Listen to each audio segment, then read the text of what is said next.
Alors bonjour, mon nom est Hugo Trépanier, spécialiste d'applications manufacturières chez Irisco à Québec.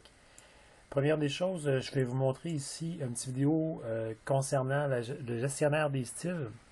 Alors, on va remarquer qu'à l'intérieur d'un dessin, vous avez une panoplie de styles qui sont disponibles autant pour les dimensions que pour les listes de pièces ou les ballons.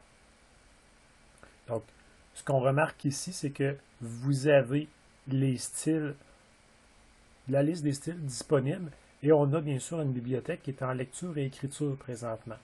La raison est simple, c'est que cette bibliothèque-là, elle est gérée par votre projet. Donc si on vient voir au niveau du projet, c'est bien important que la bibliothèque ici soit en lecture et écriture pour pouvoir permettre d'ajouter des choses à l'intérieur. Cette bibliothèque-là, elle est tout simplement sur l'endroit qu'on appelle les données de conception. On remarque très bien le répertoire qui s'appelle Design Data. Juste pour vous le montrer, si je m'en viens dans mon répertoire User public, document public, Autodesk, donc Inventor 2016 ici, dans Design Data, le répertoire qui est ici, vous allez remarquer des fichiers XML. Donc, juste pour faire le parallèle, on comprendra côté mécanique si j'amène mon éditeur de style ici.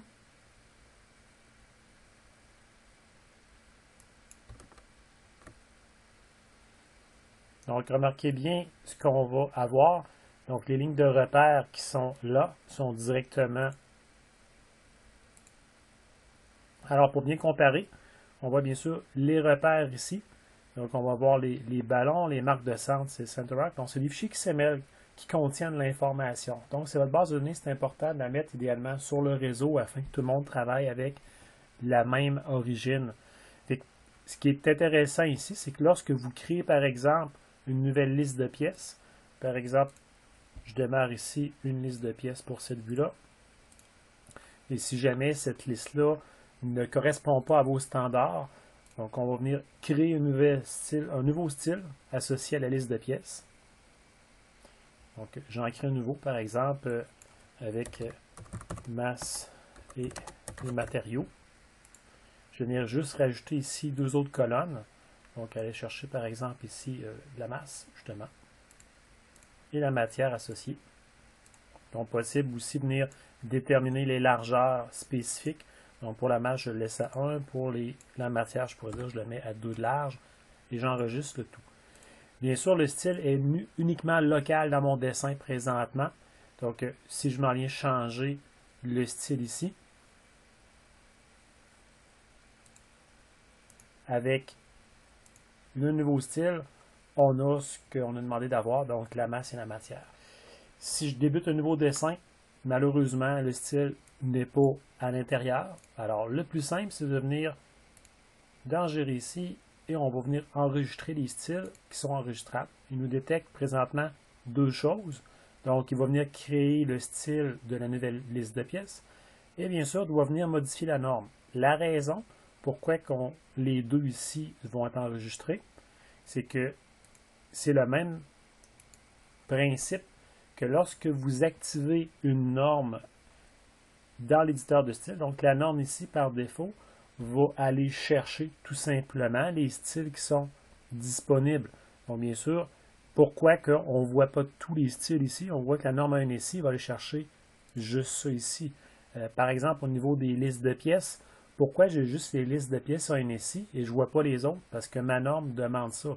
Si j'affiche les styles, tous les styles, donc les styles locaux et les styles de ma bibliothèque, on remarque très bien qu'on voit quand même à l'arrière les autres. Donc, ma nouvelle liste de pièces, dans mon cas que j'ai fait, elle est associée au style actif par défaut. C'est pour ça qu'on veut l'enregistrer aussi dans les styles disponibles pour la nouvelle norme. Donc, en enregistrant ici le tout, bien sûr, je vais accepter. Et là, je pourrais démarrer une nouvelle mise en plan avec n'importe quel autre gabarit.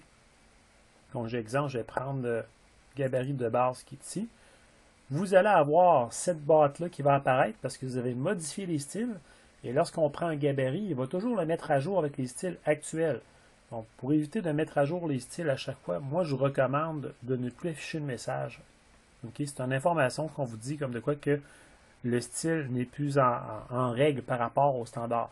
Si on veut vraiment conserver le message, à chaque fois, il va revenir jusqu'à temps que vous soyez dans un dessin qui a été mis à jour avec les styles. Donc, il a déjà été mis à jour parce qu'on a utilisé commande nouveau. Et là, on pourrait réenregistrer le style à nouveau aussi sous le même nom afin de conserver les styles à jour. C'est pas important. Personnellement, je désactive la boîte. Mais au moins ici, peu importe si je débute un assemblage, donc je vais aller chercher un petit IAM ici. Donc peut-être pas celui-là, mais on va prendre celui-là. Donc, début. Je m'en viens partir encore là dans noter une nouvelle liste de pièces pour ma vue. Et j'aurai dans ma liste ici, ok, mon nouveau style. Dans un nouveau gabarit, je n'ai jamais modifié, mais il est disponible parce que j'accède directement à ma liste. Donc, un petit outil concernant le gestionnaire de style, simplement venir enregistrer au niveau de votre base de données.